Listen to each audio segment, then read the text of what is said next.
I think as we go along, we're realizing no matter what move we make, whether we get the injunction and the park tenters are removed, the police have stated they can only remove them to the sidewalk. As much as we shift and try to figure out this problem, they are going to break up as a group and infiltrate through the city. Yes, we do have shelters. Yes, we have professionals trying to get them to go into rehab, their detox. But the bottom line is you can't force someone. So my fear is these folks are going to spread out throughout the city, which we have just under 300 people experiencing homelessness that are already out there. And we have posts daily coming up on Facebook saying, look, a new tent, look, a new tent. Yet numbers at Rainbow Park are remaining. So we have these 300 people that are going to be floating about the city. There's no good place to put them. How do we deal with the next step? I don't want them to go to Heritage Park. I don't want them to come into another neighborhood. But we've got to have a follow through when we say clear them at a Rainbow Park. If we can't force them to do something, how are we going to handle that next step from everybody suffering and the mitigating of the police and first responders scattering throughout the city? Thank you. May I respond? Yeah, Councillor Dennis, and I'll call the true homeless people seek help. They go to the shelters. These people that are in Rainbow Park don't want to obey rules. They're drug addicts. Many of them are thieves. Many of them support I'll give them I'll say that they're not lazy in the sense that they hustle to steal things to support their drug habits, but they're thieves and drug addicts. And I'm not supporting people like that. People that are homeless that have lost their jobs or they've lost things because of inflation, they can't afford the cost of living. Hey, I'm the first one that will give them a hand up. But as far as the other people are concerned, I have no sympathy for them whatsoever. They turn down help. There's plenty of help that's available to them, and they don't accept it. And they don't obey rules. And the people you were there at that meeting, Councillor McRoberts. The people are furious. And there's not many bleeding hearts out there for them. They're tired of having their houses robbed. They're tired of not being able to walk down the street feeling safe, and they've had it up to here with those people. And I'm terrified unless we don't start enforcing our bylaws, unless the police don't start doing more, and they're doing their best. I know they are. They have a court system that doesn't support them. I'm terrified that you're going to start seeing vigilante justice in the city very, very shortly. I've got 3 other speakers, and I'm calling the question, and that is Councillor Kilner, Councillor Gillis, and Councillor McRoberts.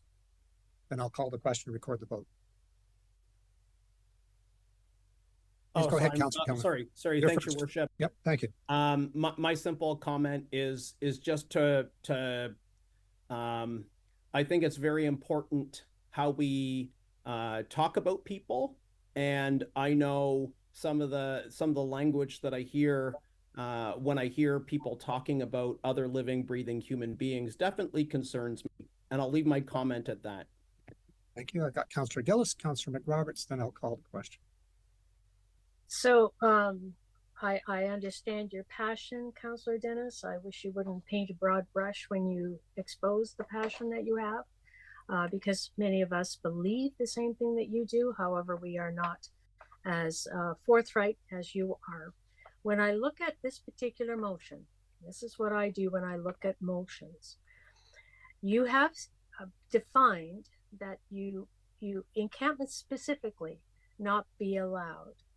And that to me is the key to your motion, because I don't think there's any one of us sitting around this table that want encampments to spring up all over the place. So looking at what exactly it is you're saying in your motion, as opposed to what you've been delivering in your speech, I see value in your motion. I just thought I'd let you know. Thank you. Okay, I got Councillor McRoberts, then the question. Thank you. As far as Councillor Dennis's motion, I agree. I don't want drugs in open use. I don't want the garbage. I don't want any of that, thus my protocol following.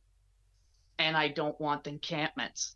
So Councillor Dennis, as I asked or stated before, what do we do with these folks once they get to the sidewalk when we can't force them to be in all of these facilities that our taxes are paying for?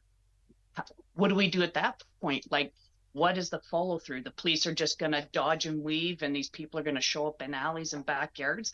What's our next step? So if we get the injunction. Where were they before? And Councillor, at the floor, please. Please respect the councillor. She has the floor and the right to speak, and she was patient listening to you. Once we get all to that point, and I'm going to vote for the injunction. Like, it's going to take us some months to get to that point. What do we do with these folks in the meantime? And then once we get it, where are they going to go? Like, they're going to invade every little crack, nook, and cranny because we don't have jails or judges that are going to enforce them breaking the law to go to jail. What do we do? What is the next step? Thank you. Okay, I'm going to call the question and record the vote. Those in favor? Councillor Vanderberg, McRoberts, Burrow, Gillis, Kilner. Oh, sorry. Councillor Vanderberg, McRoberts, Burrow, Gillis, Dennis, and myself. Those opposed? Councillor Kilner, and I'm taking it Councillor Boucher. So let's move on.